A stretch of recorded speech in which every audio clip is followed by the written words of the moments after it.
ഇനിയും ഒരുപാട് തിരിച്ചടികൾ ഏൽക്കേണ്ടി വരും എന്ന് മാത്രമാണ് ഈ സമയത്ത് ഓർമ്മപ്പെടുത്താനുള്ളത്. ഒരിക്കലും കൊന്നു തളർത്താൻ കഴിയില്ല ഈ പ്രസ്ഥാനത്തെ.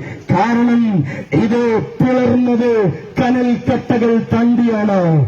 കണ്ണുനീരിന്റെ ഗന്ധവും വിയർപ്പ് തുള്ളികളുടെ ധീര്യവും കൊണ്ടൂരിന്റെ കുറ്റിമച്ചിയുടെ അമരക്കാടിന്റെ അമ്പലക്കണ്ടിയുടെ ചുടുചോരയിൽ പിറന്ന പ്രസ്ഥാനമാണിത്.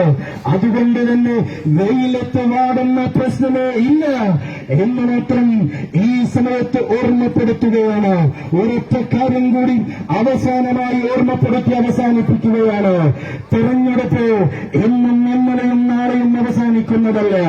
അത് ഇനിയും നമ്മുടെ മുന്നിൽ വരാനിരിക്കുകയാണ്. അവസരങ്ങളുണ്ടോ?